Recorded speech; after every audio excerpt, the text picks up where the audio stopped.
Kaimore top बाजावड़। ये ज़िला बाजावड़ का सबसे ऊंचा तरीन पहाड़ है।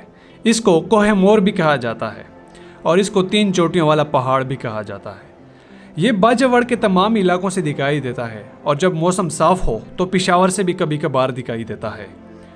ऊंचा तरीन पहाड़ होने के साथ साथ ये एक इंतहाई तारीखी पहाड़ भी है। विकिपीडिया के मुताबिक यहाँ पर सिकंदर आजम ने कैमोर के दामन में कदीम शहर नीसा और निसायन कॉलोनी की बुनियाद भी रखी थी।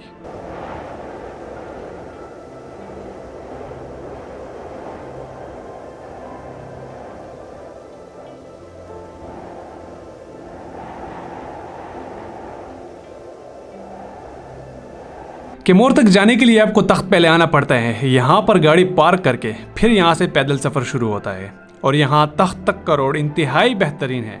किसी भी गाड़ी किसी भी बाइक पर आप आराम से यहाँ तक आ सकते हैं।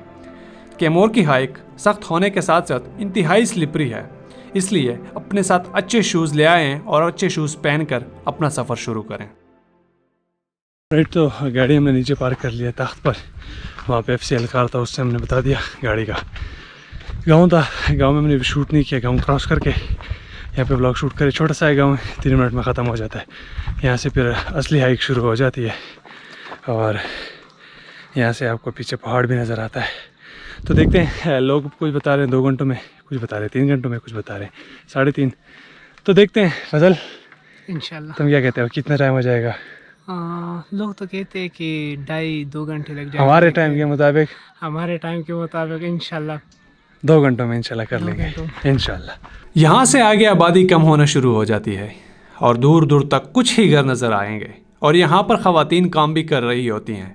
लिहाजा हमने इनका ख्याल रखते हुए रास्ता बदलते थे, जिसकी वजह से हम रास्ता भटक गए और सीधा पहाड़ पर चढ़ाई शुरू की। और यहाँ पर बहुत ज़्यादा कांटे थे और स्लिपरी रास्ता भी था, जिसकी वजह से काफ़ी मुश्किल हुई, लेकिन हमने हिम्मत ना हारी और सफ़र जारी रखा। तो ट्रैक हम गलत कर चुके थे क्योंकि हमारे एक फैमिली जा रही थी, उसको हम फॉलो कर रहे थे। तो वो तो घर में चले गए और हम गलत ट्रैक पर आ गए और ट्रैक सीधा करते करते झाड़ियों में से होते हुए शदीद कांटे एक तो हमें लगे, बहुत ज़्यादा कांटे थे। और दूसरी बात, पूरे हमारे 30 मिनट ज़ाया हो गए। मैं तो ट्रैक पर सीधा हो गया हूँ, वो लोग अभी भी इधर उधर हैं। नीचे से नज़र नहीं आती हाइट, लेकिन यहाँ से पता चल रहा है कि ये हाइट काफ़ी ज़्यादा है और वो लोग काफ़ी थक जाएंगे, मेरे जो पार्टनर्स हैं। जैसे ही हम इस जगह को क्रॉस करते तो हम अपनी दूसरी स्टॉप पर पहुँचते, लेकिन इंतहाई सख्त धूप और झाड़ियों के कांटे बदन में चुभने की वजह से और पाँव का स्टेबल होना नामुमकिन था, इसलिए कहीं ना कहीं महसूस होता था कि हम हिम्मत हार जाएंगे, वापस चलने में ही बेहतरी होगी। लेकिन फिर हिम्मत करते और आगे बढ़ते कि बिलाखिर हम दूसरे स्टॉप पर पहुँच ही गए। ओके जी, तो कैंप 2 पर हम पहुंच गए। कैंप 1 वो नीचे था जहाँ पे हम रास्ता गलत कर चुके थे, तो इस वजह से मैं टाइम काफ़ी ज़्यादा लग गया। ये कैंप 2 है। यहाँ पे पहुँच के ये पीक जो है ना हमें क्लियर नज़र आ रही है। वेदर भी आपको नज़र आ रहा होगा, ऊपर बेहतरीन किस्म के बादल हैं, बेहतरीन किस्म की ग्रीनरी है और यहाँ से जो व्यूज़ हैं वो भी बड़े बेहतरीन किस्म के नज़र। खैर इस तरह तो थोड़ा सा डस्ट है, उसकी वजह से व्यूज़ काफ़ी वो हैं। तो यहाँ पर पहुँच के थकावट तो बहुत ज़्यादा है। ये पसीने, ये थकावट, ये मेरे लिए कुछ भी नहीं है। अगर मैं ऊपर पहुँच जाऊँ, पीक कर लूँ, टॉप कर लूँ, यानी कि बाजावड़ में पहली दफ़ा इस पर मैं पहुँच जाऊँ, तो मेरे लिए कुछ नहीं होगा। तो मैं तब खुश हो जाऊँगा, तब मैं मानूंगा कि हाँ मेरी मेहनत रंग ले आई है। इंशाल्लाह टाइम कम है, ऊपर पहुँचना है। दूसरे स्टॉप के बाद अगली चढ़ाई तक का रास्ता कुछ बेहतर था। ना ज़्यादा चढ़ाई थी, ना ज़्यादा मुश्किल रास्ता, और यहाँ पर एक छोटी सी आबादी भी है जिन पर से गुजरते हुए वो आपको चाय पानी का पूछते हैं। और अगली चढ़ाई तक तकरीबन 30 से लेकर 40 मिनट का रास्ता है, यानी कि इस दौरान आपका स्टेमिना अच्छा खासा बहाल हो जाता है। ऑलराइट, तो ये है कोह मोर का बेस कैंप। टूरिस्ट होते हैं लोकल, यहाँ मेजॉरिटी बाजावड़ के जो लोग हैं यहाँ तक आते हैं। यहाँ पे नीचे थोड़ा सा मैदानी इलाका है, मैदान टाइप जगह है। यहाँ पे अपने प्रोग्राम वगैरह करते हैं खाने पीने का, या बैठ जाते हैं, महफिल वगैरह लगा लेते हैं कुछ टाइम के लिए एंजॉय करने के लिए। ऊपर नहीं जाते क्योंकि ऊपर इतना रास्ता भी रहता है, लेकिन हमने इरादा किया है, मैंने और फजल ने, हमारे बाकी 2 जो पार्टनर्स हैं वो तो बहुत पीछे हैं, हमने इरादा किया कि एक बार यहाँ तक आ गई तो ट्राई ज़रूर करते हैं। यहाँ का एक रहने वाला बच्चा था, वो बता रहा था कि ऊपर का रास्ता भी नहीं है, वैसे ही झाड़ियों के अंदर में से जाना पड़ेगा। अरमान ना रह जाए कि बेस कैंप तक गए थे, चोटी तक नहीं पहुँचे। इसलिए यहाँ से हमने जाना है, जहाँ तक पॉसिबल हो हमने कोशिश करनी है, एक्सपीडिशन करनी है इंशाल्लाह।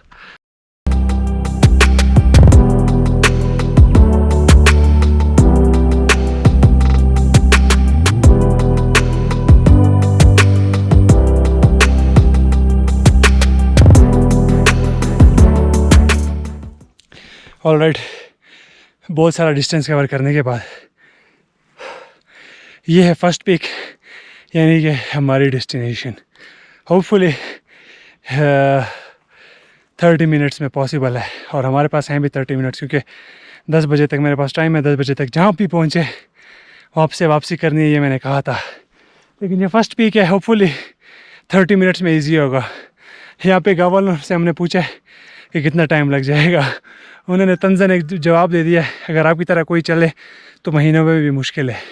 अब तो गैरत की बात है, अब तो करना ही करना है इसी आधे घंटे में। यह है कोहे मोर की आखिरी चढ़ाई, और यहाँ पर पाँव का स्टेबल होना नामुमकिन होता है, क्योंकि हर टाइम यहाँ पर बारिशें होती हैं तो लैंड स्लाइडिंग ज़्यादा होती है और रास्ता सारा स्लिपरी होता है। आप आगे की तरफ जोर करते हैं और आपका पाँव पीछे की तरफ जोर करता है। बड़ी मुश्किल के साथ हमने झाड़ियाँ पकड़ कर यह रास्ता कवर किया।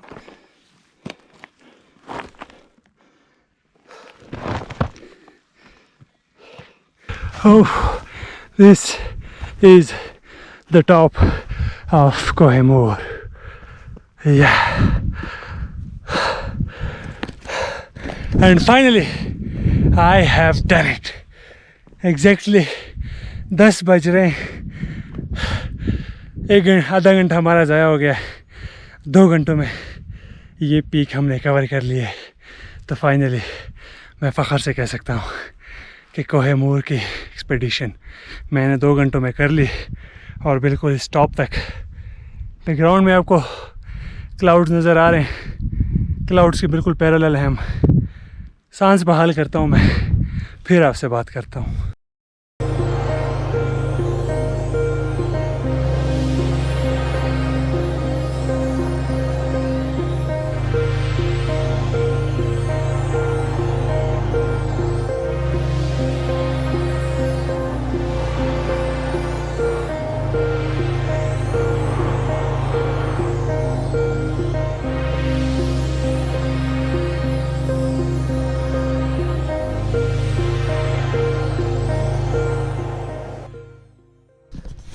ओके जी, थोड़ी सी एनर्जी बहाल करने के बाद जूस वगैरह पी के, बिस्किट वगैरह खा के ना एनर्जी हमारी बहाल हो गई थी, क्योंकि हमारी एनर्जी लेवल बिल्कुल डाउन हो चुका था, शुगर लेवल भी कम था। तो अभी थोड़ी सी इन्फॉर्मेशन मैं आपको देते चलूँ। जहाँ पे क्लाउड्स हैं, व्यू बिल्कुल छुपा हुआ है। इस साइड पे जो है ना मलाकंड एजेंसी का इलाका आता है, दरगाही का इलाका था, वो सारा छुपा हुआ है। इस साइड पे जो है ना मोमंद का इलाका आता है, और जिस साइड से हम चढ़े वो बाजावड़ का इलाका था।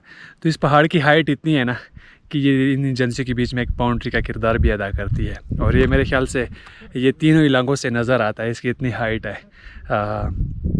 और इसी वजह से इसकी इतनी खूबसूरती है। और लोकल टूरिज़म यहाँ पे बहुत ज़्यादा है, लेकिन वो सिर्फ बेस कैंप तक ही होती है, यहाँ तक बहुत कम आती है।